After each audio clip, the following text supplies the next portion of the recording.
إن الحمد لله نحمده ونستعينه ونستهديه ونستغفره ونعوذ بالله من شرور أنفسنا ومن سيئات أعمالنا من يهده الله فلا مضل له ومن يضلل فلا هادي له وأشهد أن لا إله إلا الله وحده لا شريك له وأشهد أن محمدا عبده ورسوله يا أيها الذين آمنوا اتقوا الله حق تقاته ولا تموتن إلا وأنتم مسلمون يا أيها الناس اتقوا ربكم الذي خلقكم من نفس واحدة وخلق منها زوجها وبث منهما رجالا كثيرا ونساء واتقوا الله الذي تساءلون به والأرحام إن الله كان عليكم رقيبا يا أيها الذين آمنوا اتقوا الله وقولوا قولا سديدا يصلح لكم أعمالكم ويغفر لكم ذنوبكم ومن يطع الله ورسوله فقد فاز فوزا عظيما أما بعد فإن أصدق الحديث كتاب الله وخير الهدي هدي محمد صلى الله عليه وسلم وشر الأمور محدثاتها وكل محدثة بدعة وكل بدعة ضلالة وكل ضلالة في النار. Ikhwah wa akhawat rahimani wa rahimakumullah jami'an. Alhamdulillah, malam ni kita bertemu sekali lagi dalam siri kuliah bulanan kita dalam pembacaan kitab Tauhid alladhi haqqullahi 'alal 'abid. Kitab Tauhid iaitu hak Allah yang Allah Ta'ala tuntut daripada setiap hambanya. Karangan Al-Imam Al-Mujaddid Al-Syekh Muhammad bin Abdul Wahhab bin Sulaiman At-Tamimi rahimahullahu ta'ala. Hari ini kita akan baca bab yang ke-49 ke surat 156. Betul kan? Berkata penulis Al-Imam Al-Syekh Abdul Wahhab rahimahullahu ta'ala, bab ma jaa fi qaulillahi ta'ala, bab dalam menjelaskan firman Allah Ta'ala, wala in adaqnahu rahmatan minna min ba'di dharra massathu la yaqulanna hadha li. Bab, kalau kita tengok dalam bahasa Arab ni, kitab asal bahasa Arab, tajuk dia bukan macam dalam buku ni. Okey, tajuk dia tulisnya apa? Mensyukuri nikmat Allah dan mengakui berasal darinya. Ini bukan daripada Syekh Abdul Wahhab.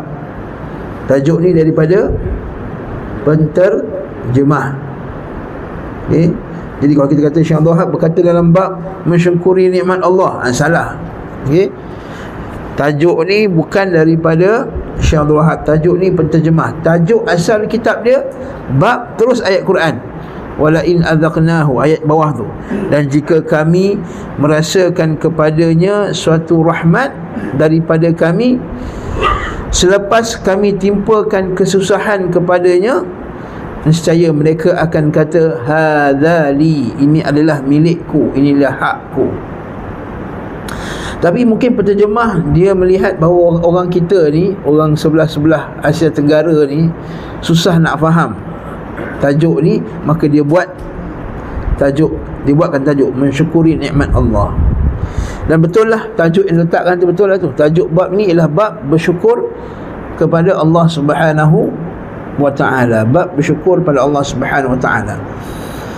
Kita semua orang Islam mengetahui bahawa bersyukur ni salah satu maqam. Maqam ni apa? Maqam bukan kubur.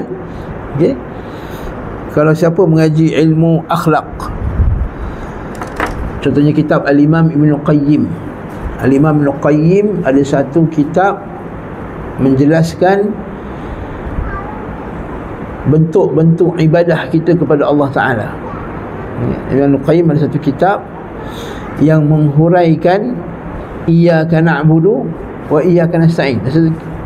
Kitab ni 4 jilid, tuan-tuan. Nak huraikan iyyaka na'budu wa iyyaka nasta'in ni 4 jilid. Okey. Dalam kitab, nama kitab tu Madarijus Salikin. Dari terjemahan dah, alhamdulillah. Walaupun terjemahan ni tak berapa bagus, tapi at least ada terjemahan. Nama kitab tu Madariju As-Salikin. Bagus, beli satu letak kat surau kita, masjid kita. Okay. Dalam kitab itu Al-Imam Ibn Qayyim dia sebut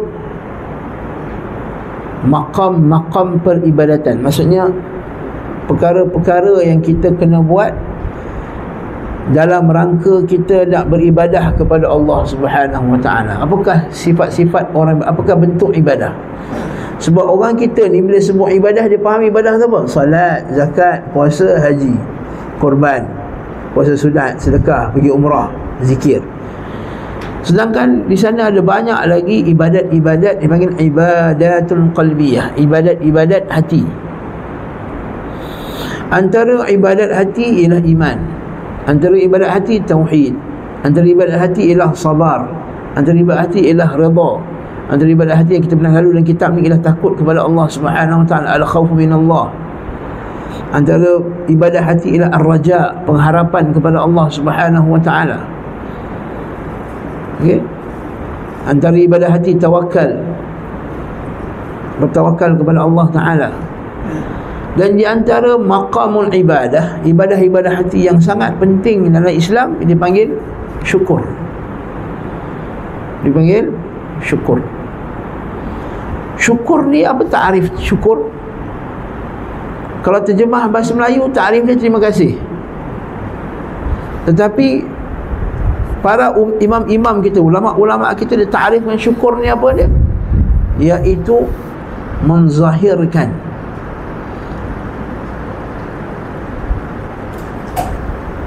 rasa terima kasih kepada Allah Subhanahu Wa Taala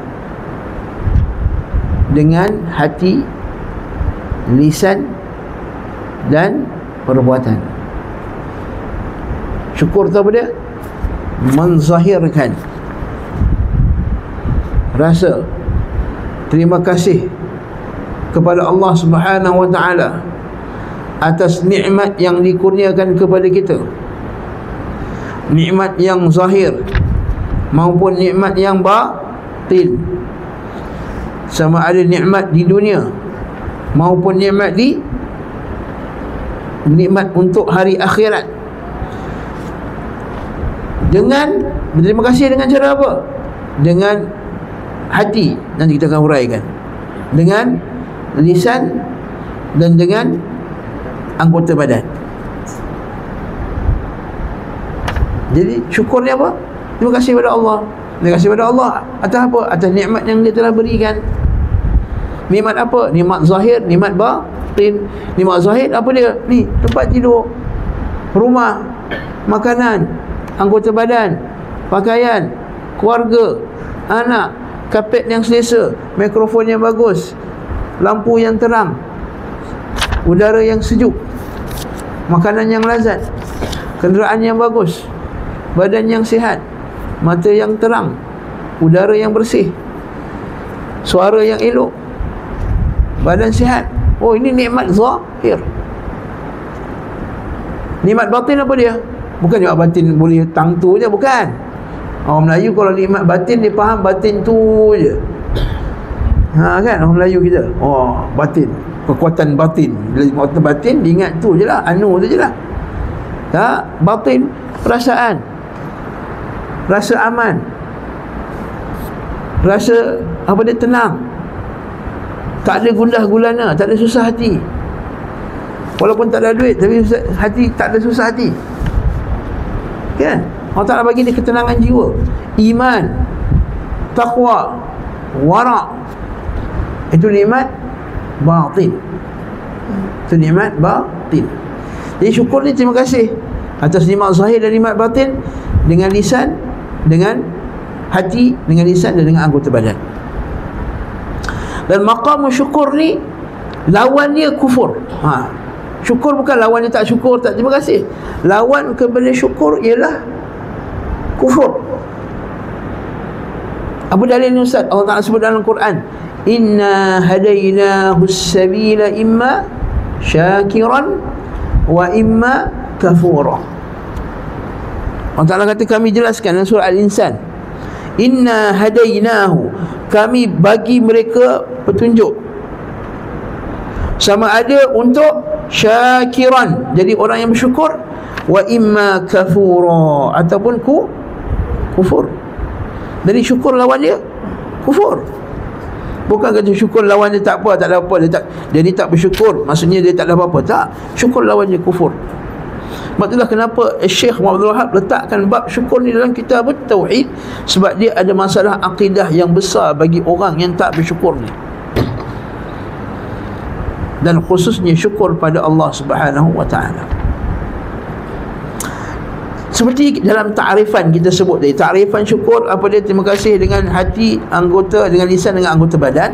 Maka para ulama jelaskan bahawa syukur ini dia ada rukun-rukunnya. Syukur ini dia ada rukun-rukunnya. Ada rukun syukur, macam solat juga. Apa itu rukun syukur? Rukun syukur sebagaimana ta'rifan tadi ada 3, rukun syukur pun ada 3. Pertama, bersyukur dengan hati. Yang kedua, bersyukur dengan lisan. Yang ketiga, syukur dengan anggota badan. Pertama, syukur dengan hati. Yang kedua, syukur dengan lisan. Yang ketiga, syukur dengan anggota badan. Syukur dengan hati ialah mengiktiraf di dalam hati dia bahawa nikmat itu semata-mata pemberian daripada Allah. Nikmat dengan hati apa dia? Mengiktiraf, dia ikrar, dia iktiqad, dia percaya, dia yakin 100% bahawa semua nikmat yang zahir maupun yang batin ialah mahdud tafaddulin min Allah. Kata ulama, semata-mata kurniaan Allah Ta'ala.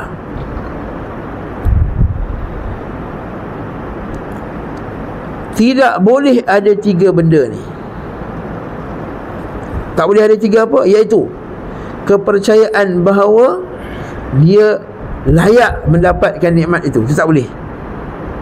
Dia berhak. Contohnya, saya berhak dapat sihat sebab saya exercise.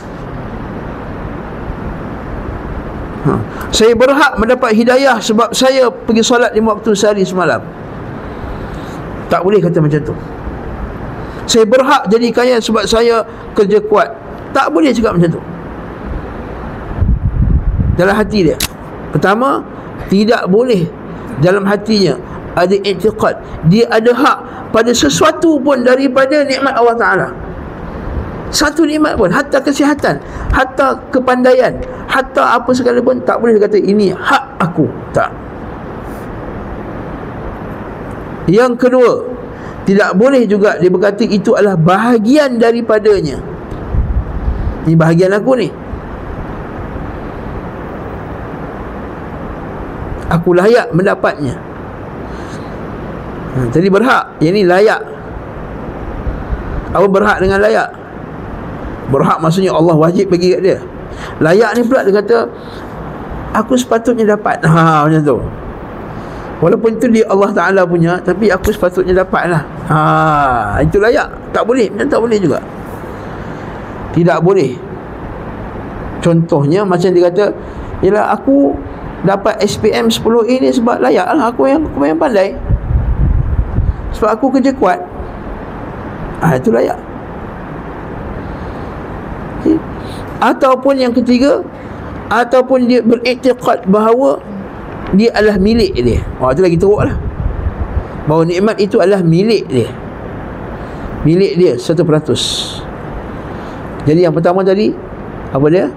Dia itu hak dia. Dia berhak dapat. Yang kedua, dia layak dapat. Yang ketiga, apa tadi? Milik dia. Tak boleh ada tiga-tiga i'tiqad ini pada bab hati, iktiraf dengan hati. Lepas tu kata Syekh, pada kata para ulama kita, mesti 100% hati dia kata tafaddul min Allah. Tafaddul maksudnya semata-mata kurniaan yang Allah Ta'ala kesian bagi, dia bagi kita.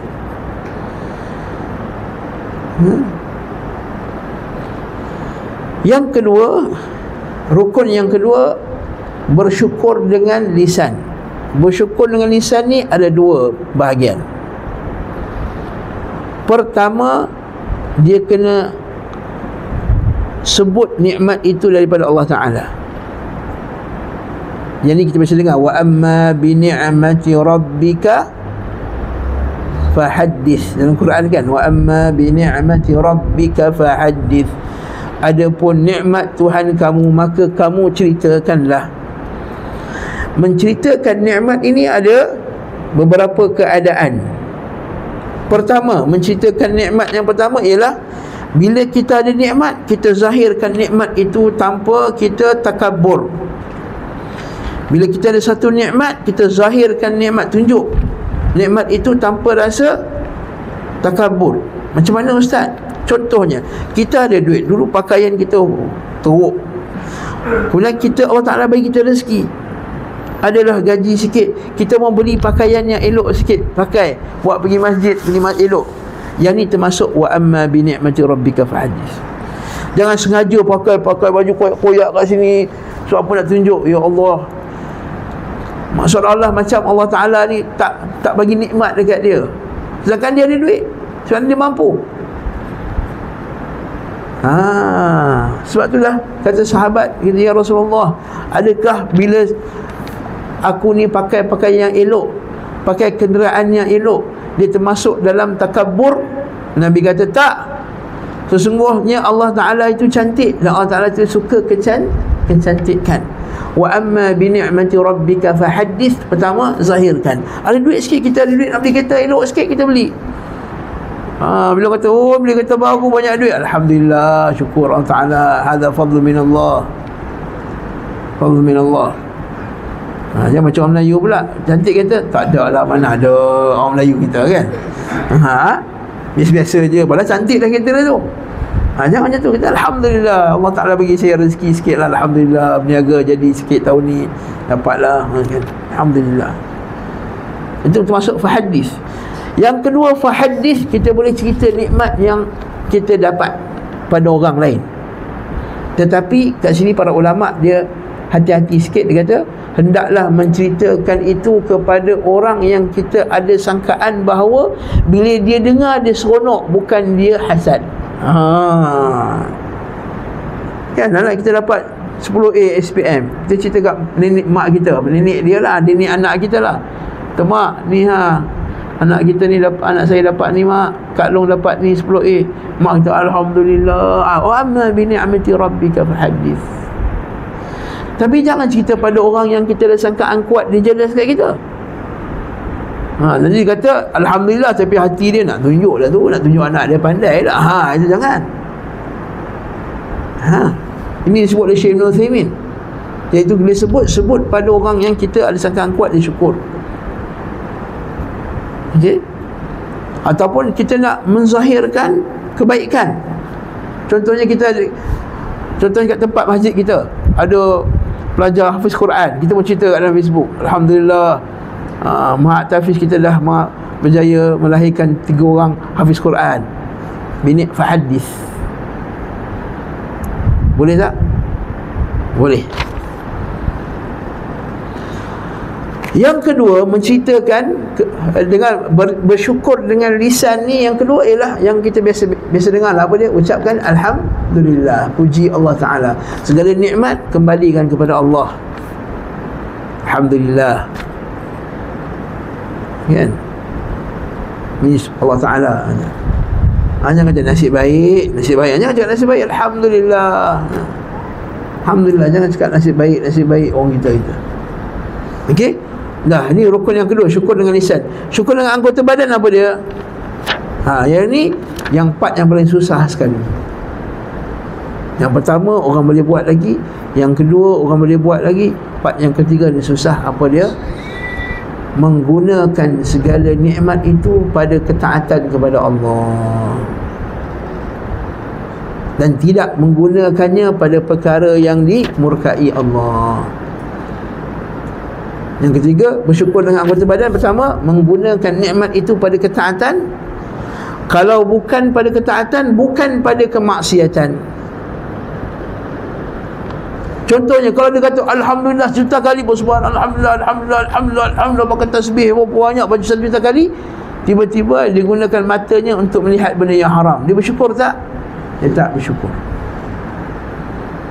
Kan? Kadang-kadang artis bila pergi dapat anugerah pelakon wanita terbaik tahun ini, anugerah sekian dan sekian, orang yang seksi tu, dia dapat piala, pertama sekali saya bersyukur kepada Allah Ta'ala, alhamdulillah, dia kata syukur sangat, ni semua daripada Allah, thank you Allah, dia kata. Bersyukur tak? Tak, sebab dia gunakan nikmat daripada tempat yang salah. Suara sedap, orang suruh baca Quran, dia pergi menyanyi. Muka handsome, patutnya gunakan untuk menarik orang kepada dakwah, dia gunakan untuk mengorak perempuan, jadi apa, Casanova. Kan? Duit banyak, patutnya pada ketaatan ni, sponsor majlis ni, sponsor majlis-majlis maksiat apa semua. Kan? Tak boleh. Badan kuat, pergi jumpa jadi gangster. Kan? Patutnya badan sihat, gunakan pada ketaatan. Dan ketaatan itu, ketaatan sama ada ketaatan dalam perkara ibadah yang khasah, ibadah khusus seperti salat, zakat, puasa, haji, ataupun ibadatun ammah, ibadah umum seperti mencari rezeki yang halal. Kan? Lepas tu ada seorang sahabat kata, nampak seorang lelaki tengah bersungguh-sungguh angkat kayu pergi kerja. Sekali dia orang kata, dia ni terlampau sibuk dengan dunia. Kata Nabi SAW, jangan cakap macam tu, perbuatan dia tu lagi mulia, amat mulia kalau dia cari rezeki yang halal bersungguh-sungguh sama berpeluh-peluh. Itu bagus. Nabi SAW puji. Barakallahu fiik. Jadi dalam masalah ni, ini maksud bersyukur dengan anggota badan. Tiga-tiga ni bila laksanakan, barulah dia jadi bersyukur.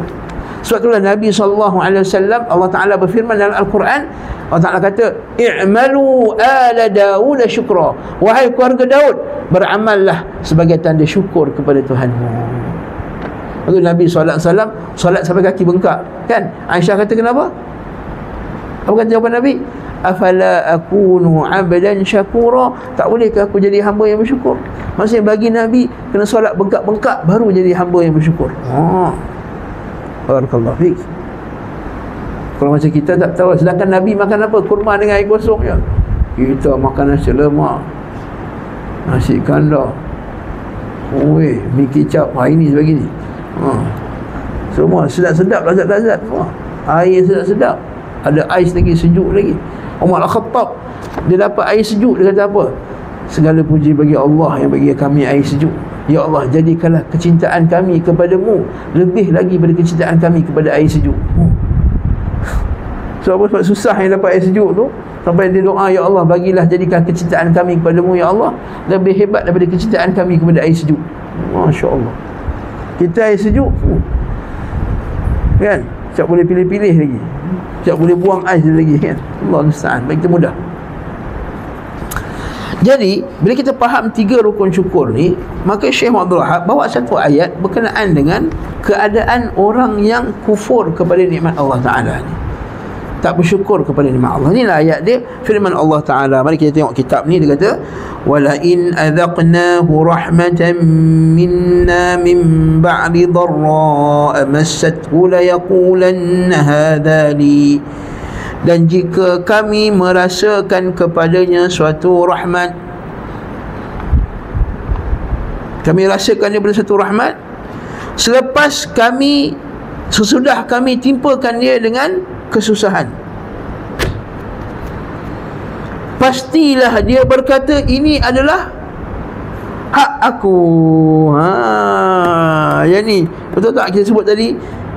Syukur dengan hati, tak boleh kata ini hak aku. Manusia ni Allah Ta'ala cipta satu perangai buruk. Apa perangai buruk manusia?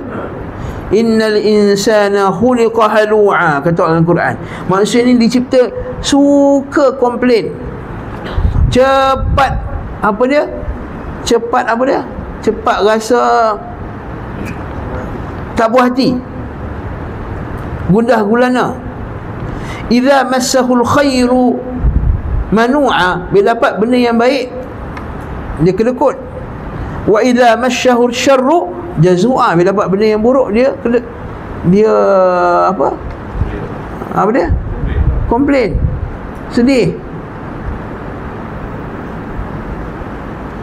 Termasuk juga sifat manusia ialah masa kena mudarat dulu bukan main, doa kepada Allah. Kan? Allah Ta'ala dalam surah Az-Zumar tu, da'a rabbahu muniban ilaih, bila dalam keadaan susah bukan main doa, ya Allah, ya, macam masa Covid dulu kan, setiap hari keluar doa, ya Allah, keluar doa setiap hari tu, pagi, petang, siang, malam. Habis je Covid, tengok lagu balik, habis semua dah, mencapa semua. Ini Allah Ta'ala kata, fa idza adzaqnahu rahmatan minna min ba'di dharra'i massathu la yaqulanna hadzal. Tapi bila dapat nikmat, dia kata kami berhak. Ya, kita yang jaga kita jaga kita. Kita jaga kita jaga kita. Apa benda kita jaga kita? Kita percaya melepaskan diri kita daripada Covid sebab kita. Ini musibah. Hadza li, ini hak aku. Apa ulama salaf tafsirkan ayat ni? Baca bawah tu. Di dalam menafsirkan ayat ini, Mujahid ni siapa tuan-tuan? Bukan Mujahid bin Sufrawa, bukan. Bukan. Mujahid bin Sufrawa tu lain. Kan? Mujahid ni siapa? Nama dia, siapa tahu nama dia apa? Mujahid bin Jabr, tabi'in besar, pakar tafsir, anak murid Ibnu Abbas. Mujahid ni kata, aku khatam tafsir Quran 2 round dengan Ibnu Abbas. Satu ayat aku baca, aku pastikan apa maksud dia, dekat mana dia turun, kenapa dia turun, kepada siapa dia turun.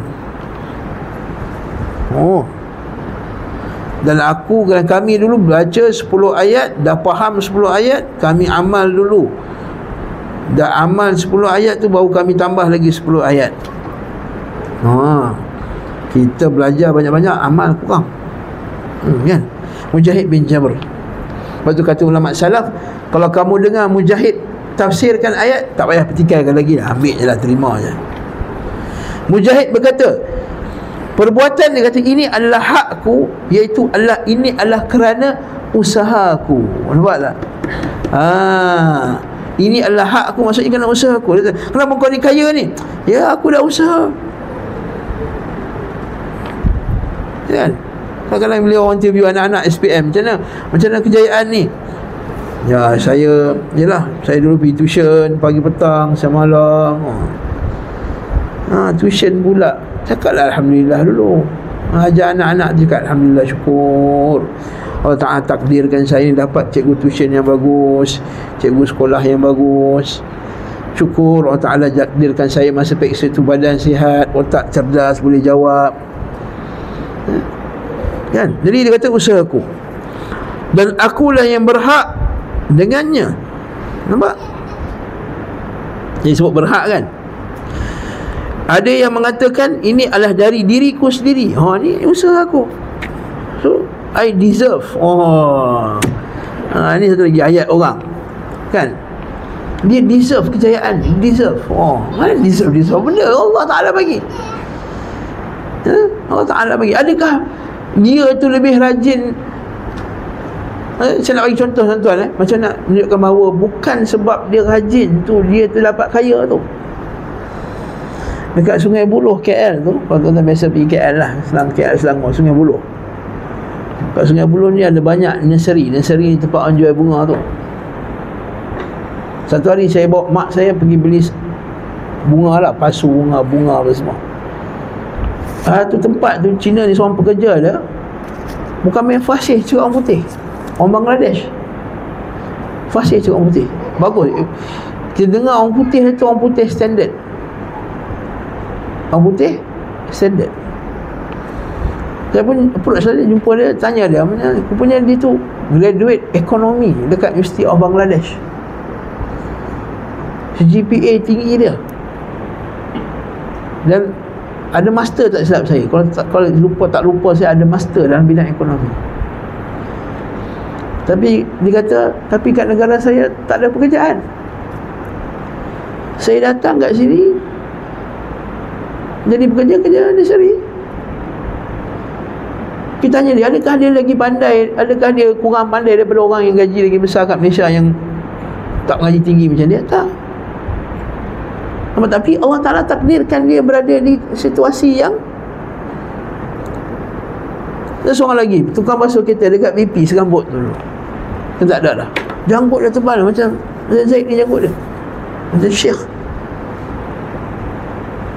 Kita tengok ni, kita tahu dia rupa dia ni bukan rupa orang biasa. Tanya dia, hafiz Quran? Betul. Dia sekolah yang agama. Sampai tahap mana? Sampai tahap mufti. Dia Maulana dia panggil. Sampai tahap alim bukan Maulana, alim. Kan sekolah Diobandi ni, sekolah tabligh ni ada peringkat pelajar tu alim, apa lagi, mufti apa, standard tu lah. Maknanya kalau peringkat alim dah hafal Quran. Sebab orang tak boleh masuk bidang alim sehingga hafal Quran dulu. Hafal Quran, hafal. Kita test lah dia, takut dia gebang kita, kan? Baca, Masya Allah, baca. Saya kata kalau engkau ni dekat Malaysia kau dah jadi imam besar, gaji 45,000 dah. Tapi takdir Allah Ta'ala dekat negara dia, dia kerja tukang basuh kita. Sepupu isteri saya sendiri, saya kahwin dengan orang keturunan Kemboja, orang Campar, Melayu Campar. Sepupu dia Ustaz Ismail arwah lah, rahimahullah ta'ala, graduate Universiti Islam Madinah, kuliah bahasa Arab, belajar cemerlang. Balik kampung tak ada pekerjaan, nak jadi ustaz. Berapa sangat gaji ustaz masa tu? Zaman tu belum lagi banyak sekolah-sekolah daripada Arab Saudi dibuka sana. Siang dia mengajar agama, dia mengajar anak-anak kampung dia. Petang kerja apa? Bawa beca dekat bandar Phnom Penh tu. Sikit gaji dia. Kalau dia dekat Malaysia buka kelas bahasa Arab, satu kepala 100, dah kaya dah dia. Tapi ini kita kata, tak boleh kata ini hak aku, ni aku layak, aku sekian dan sekian. Dia tak boleh kata aku ni kaya sebab semata-mata kerana usaha aku. Tak, dia usaha. Ya, Allah Ta'ala suruh usaha, kan? Allah Ta'ala suruh kita usaha. Manjad wajad. Kalau tak harap kata manjadda wajada, wa man zara'a hasada. Siapa yang menanam, dia yang menuai, kan? Nabi tak suka orang yang malas, al-kasul. Lepas tu Nabi kata kena keluar pagi-pagi, barakah, inna barakata ummati fi bukuriha, berkata umat kepada waktu paginya, keluar cari kerja. Nabi kata lau tawakkaltum ala Allah haqqa tawakkulih la rizqtum kama yurzaqut tayr tarju taqdu himas wa taruhu bitana. Kalau kamu betul-betul bertawakal kepada Allah, kamu semua akan diberi rezeki macam burung. Pagi-pagi keluar rumah, keluar sarang dia lapar, petang-petang perut dia dah kenyang. Nampak? Nabi kata direzekikan macam burung. Burung keluar tak cari rezeki, pagi-pagi dah keluar dah. Ini kalau pagi-pagi tidur sampai pukul 12 baru nak pergi cari rezeki, tak jadilah. Jadi pagi-pagi taqdu himasa wa taruhu bitana, taqdu himasa wa taruhu bitana. Barakallahu fik. Nah, itu cerita lain lah ustaz. Saya punya shift kedua ustaz, itu lain cerita lah. Maksud saya tadi tu orang yang malas maksud saya. Tapi cerita lain. Tapi keadaan dia untuk dapat rezeki itu hak, semata-mata hak Allah Subhanahu wa ta'ala. Tak boleh kata aku layak, tak boleh. Semua lagi. Dan firman Allah Subhanahu wa ta'ala, qala innama utituhu ala ilmin indi, sesungguhnya aku hanya diberi harta itu kerana ilmu yang ada padaku. Yang ini ucapan siapa ni? Siapa tahu? Qarun. Ini ucapan Qarun. Maksud ilmu yang ada padaku itu ada dua maksud. Tak ada dalam buku, tak sebut. Oh, ada dah sebut ni. Okey. Qatadah ni siapa pula? Qatadah ni tabi'in. Nama dia Qatadah bin Di'amah As-Sadusi, tabi'in terkenal, ahli tafsir, mengaji dengan Ibnu Mas'ud radhiyallahu anhu. Qatadah kata dalam menafsirkan ayat ini mengatakan, maksudnya kerana pengetahuanku tentang cara-cara berusaha. Nampak tak? Aku diberi kekayaan ni sebab ilmu aku. Aku pandai. Ahli tafsir lain mengatakan bahawa kerana Allah mengetahui bahawa akulah orang yang patut untuk menerima kekayaanku. Jadi ala ilmin indi, kerana ilmu yang ada pada ku tu siapa? Dia boleh tafsir dua. Satu, ku tu ialah kembali kepada Qarun, iaitu aku layak dapat ni sebab aku ada ilmu. Pendapat yang kedua pula kata Qarun dia belagak, dia kata ku tu ialah Allah. Maksudnya Allah Ta'ala tahu yang aku ni layak menerima. Yang ni masalah kedua. Masalah kedua ni apa? Iaitu sangkaan dia bahawa kekayaan yang Allah Ta'ala beri kepada dia adalah kerana dia berhak mendapatkannya. Dia berhak dapat. Dan dia ada sangkaan bahawa Allah Ta'ala bagi dia kaya sebab dia layak. Tuan-tuan bisa dengar tak surah Al-Fajr imam kita baca? Fa ammal insanu idza mabtalahu fa akramahu wa na'amahu fa yaqulu rabbi akraman. Wa ammal insanu idza mabtalahu fa akramahu, Allah Ta'ala uji dia dengan ujian apa? Ujian kesenangan. Fa akramahu, Allah Ta'ala muliakan dia. Wa na'amahu, dan Allah Ta'ala bagi dia nikmat. Fa yaqulu rabbi, dia kata apa? Akramani, Allah Ta'ala telah muliakan aku. Ini penyakit Qarun. Sangkaan dia bahawa Allah Ta'ala bagi dia rezeki sebab dia layak, sebab Allah Ta'ala suka kat dia, Allah Ta'ala muliakan dia. Akraman. Ini sama macam kisah Ashabul Kahfi juga. Bukan Ashabul Kahfi, dalam surah Al-Kahfi kisah pemilik ladang tu, kan? Dia belagak tu, yang dia dapat ladang, dia kata wa dakhala jannatahu, dia masuk ladang dia, wa huwa zalimun li nafsihi, dalam keadaan dia menzalimi dirinya.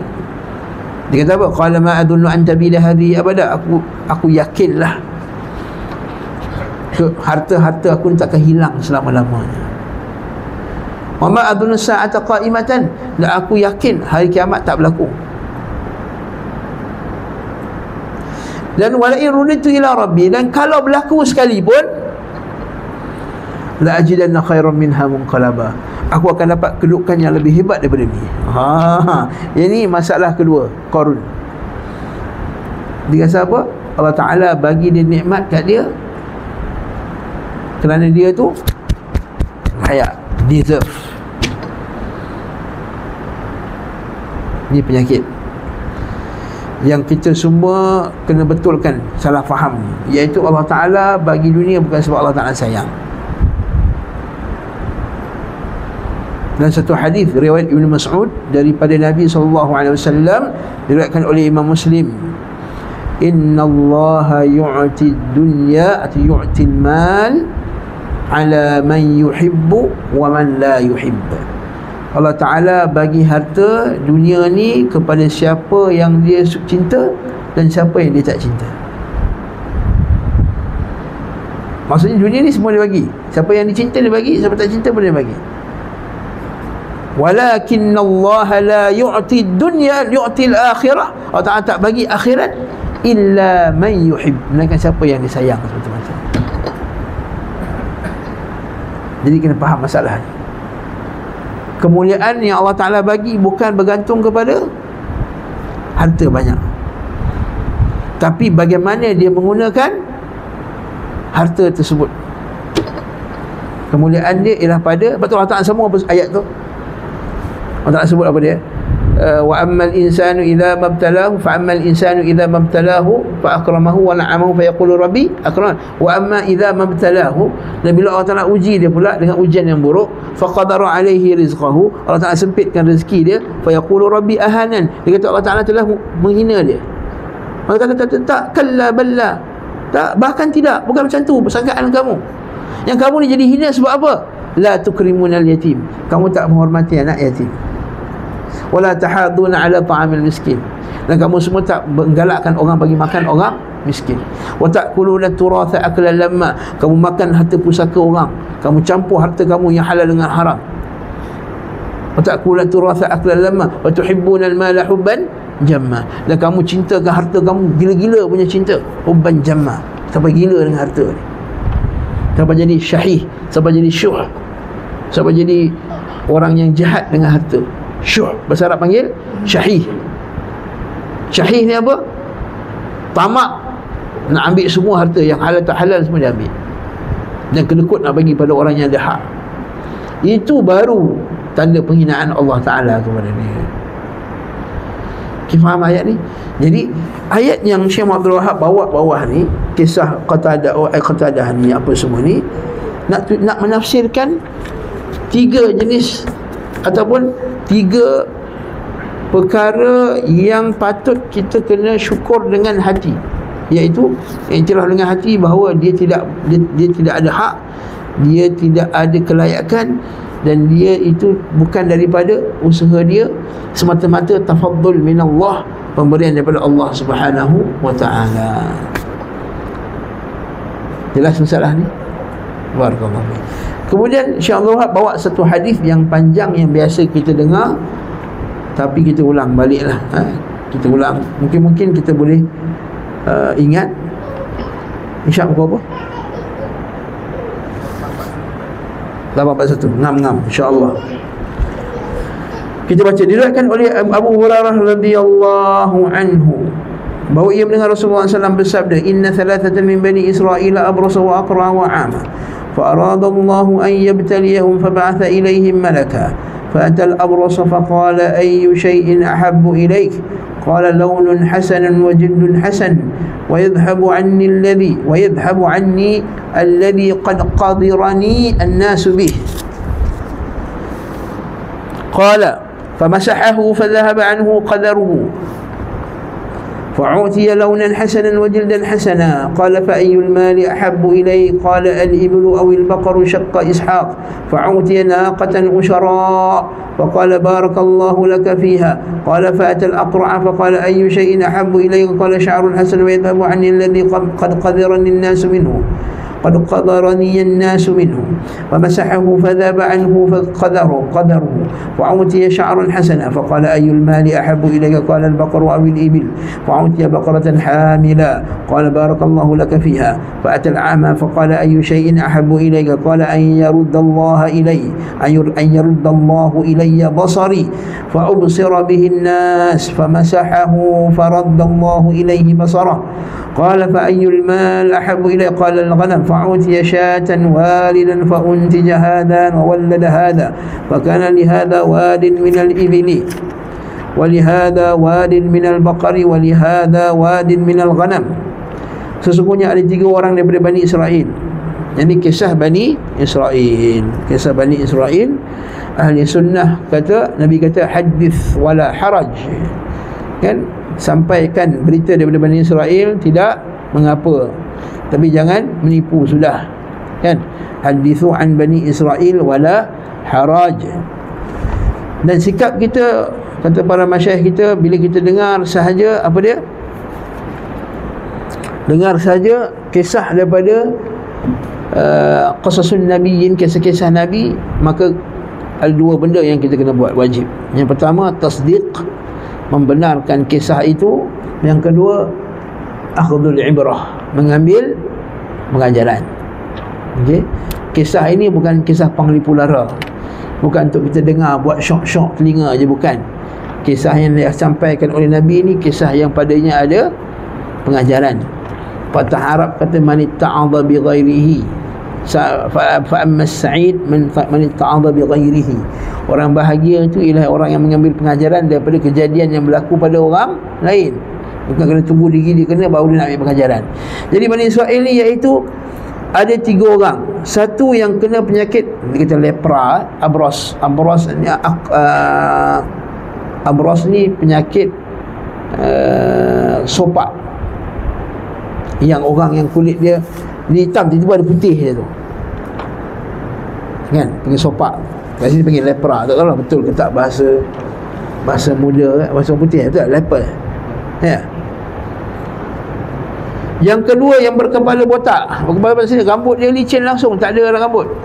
Kemungkinan pada zaman tersebut orang botak ni orang pandang lekeh kot agaknya, Wallahualam. Sekarang botak handsome lah, kan? Zaman tu mungkinlah.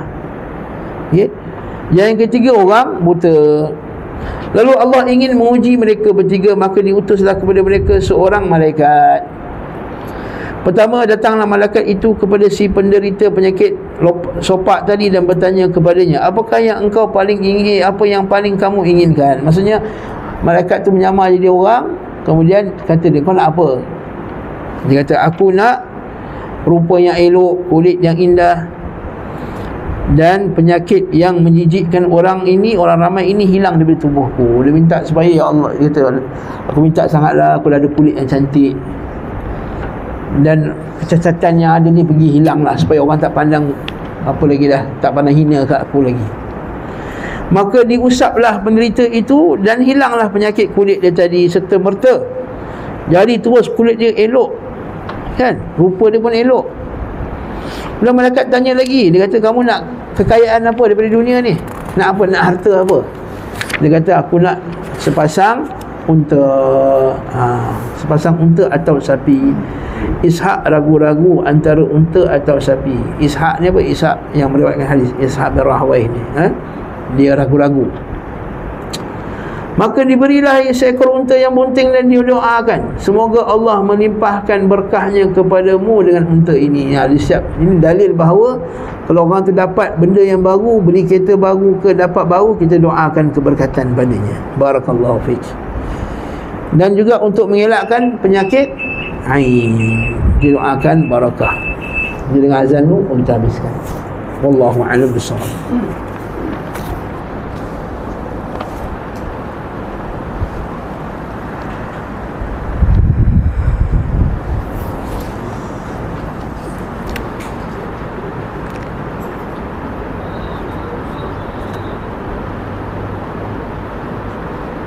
Allahu Akbar, Allahu Akbar,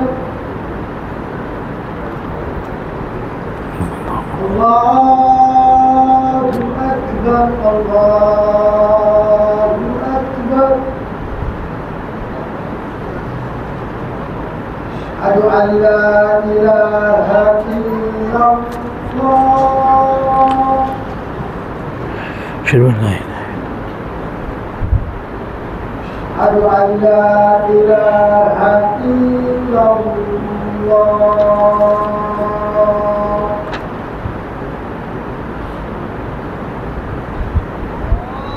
Asyhadu anna Muhammadar Rasulullah.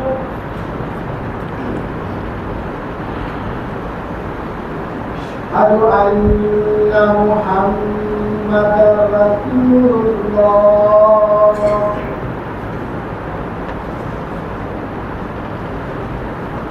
Hayya 'alas shalah.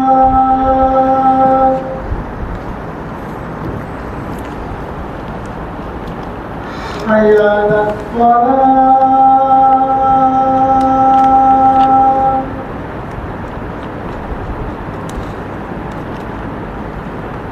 Hayya 'alal falah.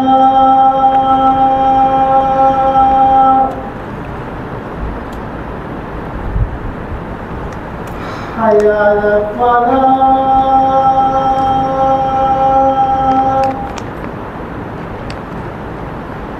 Allahu Akbar, Allahu Akbar. La ilaha illallah.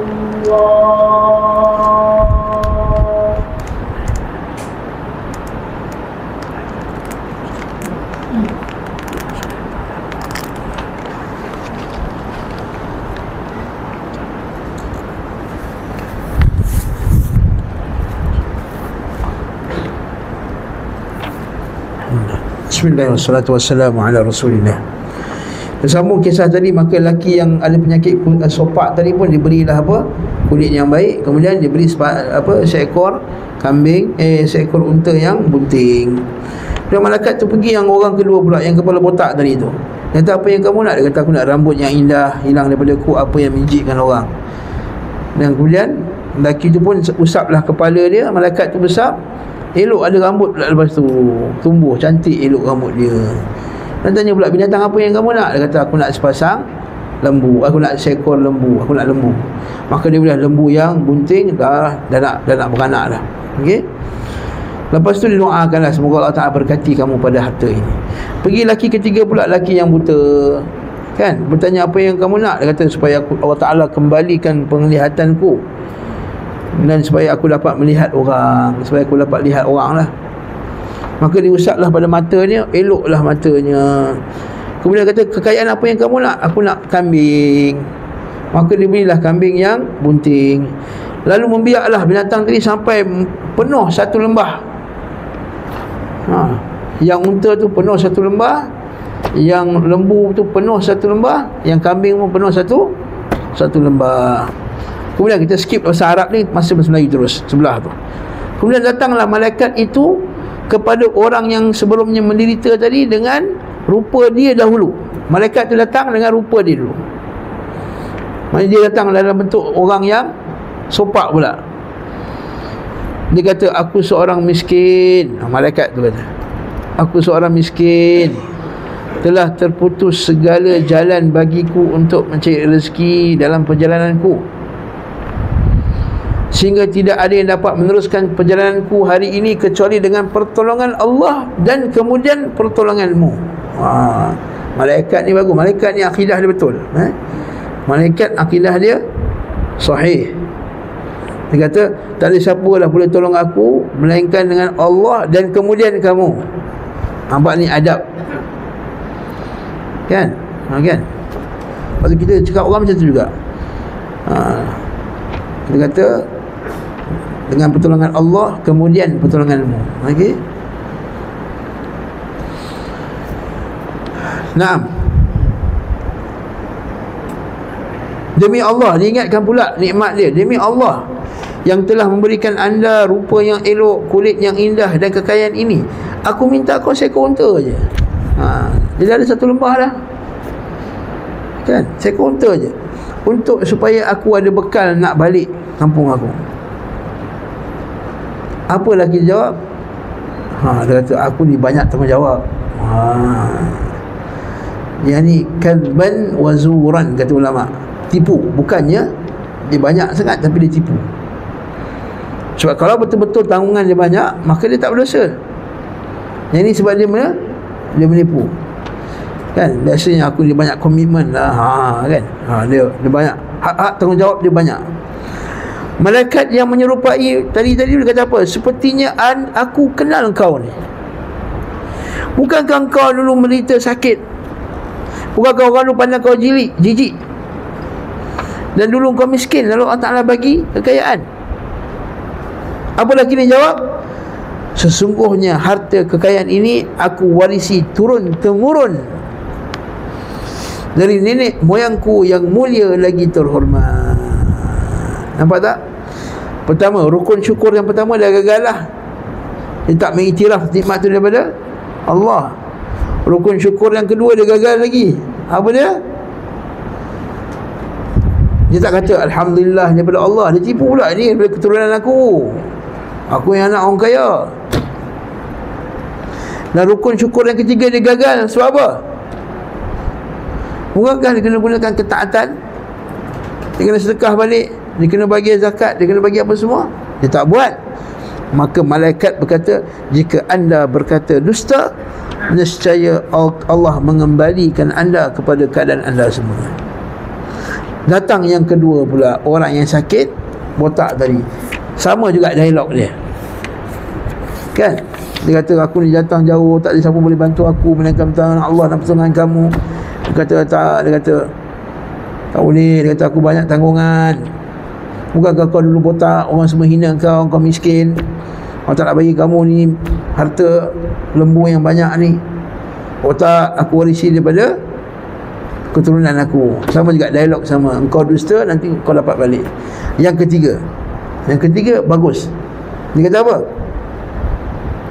Dia cakap benda yang sama juga. Kemudian lelaki tu kata apa? Sungguh aku dahulu buta, lalu Allah mengembalikan penglihatanku. Rukun syukur pertama lulus, mengiktiraf datang daripada Allah. Yang rukun syukur yang kedua, fahaddith, disebut dulu aku buta, Allah yang bagi aku nampak. Ini fa amma bi ni'mati rabbika fahaddith, cerita nikmat daripada Allah. Yang ketiga, dia kata maka ambillah apa yang anda sukai dan tinggallah apa yang anda suka. Maksudnya banyak mana kau nak ambil, kau ambil lah. Sebenarnya kalau dia dah bagi seekor pun dah lepas dah, tapi dia syukur dia lebih daripada yang sepatutnya sampai syukur kepada hukum yang sunat. Lepas tu kata ulama kata apa hukum syukur? Syukur ni pada benda yang wajib, maka wajib dia syukur. Dan syukur dalam perbuatan. Syukur hukumnya wajib. Syukur dari segi perbuatan, apa hukum dia? Tengok, kalau menggunakan nikmat itu pada benda yang wajib, jadi wajib lah. Kalau menggunakan nikmat itu pada benda yang sunat, maka hukum dia sunat. Dalam masalah ni, orang tu kalau dia tolong orang susah tadi itu, dan orang susah ni minta dengan nama Allah, betul tak? Dan aku mohon kepadamu dengan nama Allah. Dan kita dah bincang sebelum ni bahawa permohonan dengan nama Allah hukumnya wajib ditunaikan. Beza kalau saya kata Zaid pinjam bat 100, Zaid boleh pilih nak bagi ke tak bagi. Tapi kalau saya kata Zaid dengan nama Allah, Zaid pinjam 100, yang ni hukum dah berubah jadi sunat jadi wajib, tapi dengan cukup syarat. Apa syarat dia? 3 syarat. Apa dia? Pertama, dia yakin bahawa dia tak menipu. Yang kedua, dia mampu. Yang ketiga, tidak menimbulkan mudarat pada dia.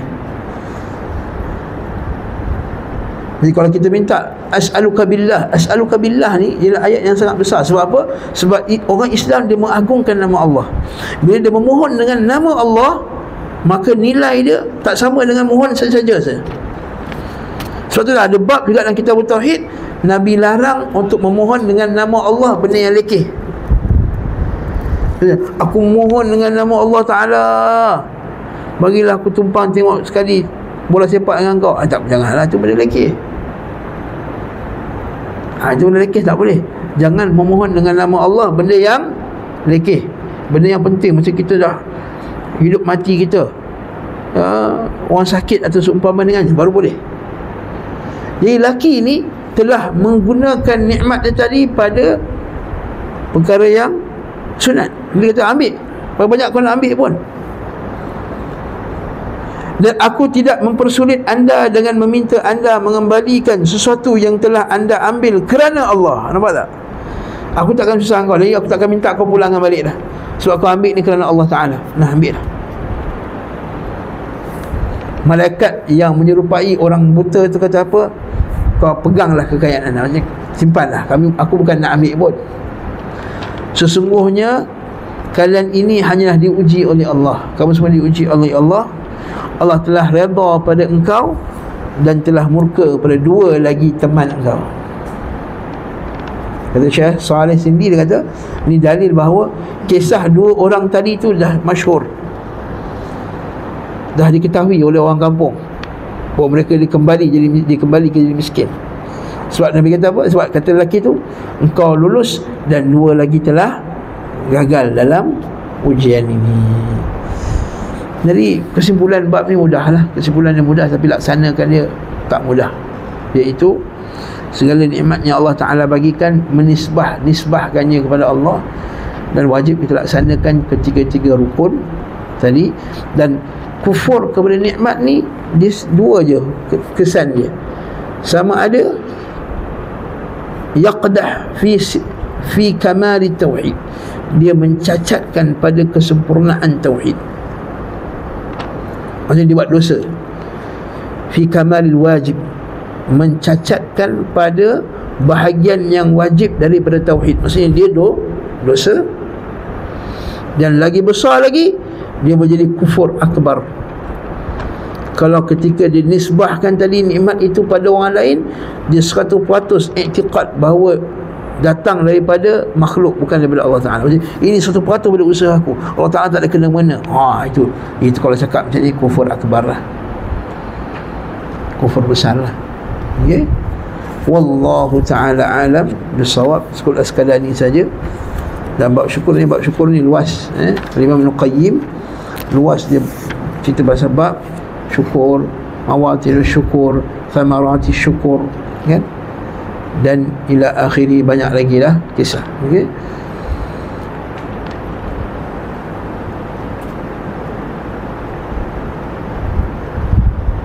Tak apalah, ada banyak sebenarnya cerita nak sampaikan, tapi 29 lah. Okay. Kisah-kisah salaf berkenaan dengan bab syukur ni. Bahkan sebahagian salaf dah hilang nikmat pun dia syukur lagi pada Allah Ta'ala. Macam kisah yang sangat masyhur, kita buat satu kisah cukup lah. Kisah Abu Qilabah Al-Jarmi. Saya tutup malam ni dengan kisah ni. Ada satu perawi hadis generasi tabi'in, nama dia Abu Qilabah Al-Jarmi, ataupun tabi'in sigar. Cek baliklah nanti, tapi salah pula. Beliau ni, antara kisahnya, ada seorang perawi disebut, satu hari aku berjalan di padang pasir, musafir. Tiba-tiba aku ternampak seorang lelaki yang tak ada kaki. Tak ada kaki, terduduk dalam keadaan susah hati. Lalu aku tanya pakcik tu, wahai pakcik, kenapa ni? Dia kata, wahai anak, aku ni tak ada kaki. Tak salah saya, tangan sebelah pun tak ada. Dan aku ni musafir, dibawa oleh anak aku. Anak aku dukung aku, bawa mana-mana aku pergi, anak aku bawa.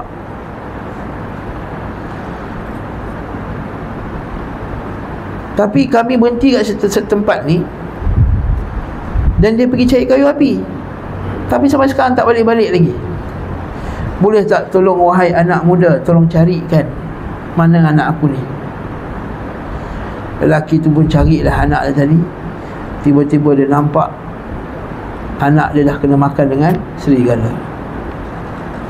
Dia pun kata, macam manalah aku nak cerita kat pakcik ni. Dah lah, lelaki ni kaki pun tak ada, tua pula tu. Okay? Tak silap saya, mata pun buta pula tu, kan? Lalu dia cakap macam ni, Pakcik ingat tak kisah Nabi Yusuf alaihissalam dengan Nabi Yaqub?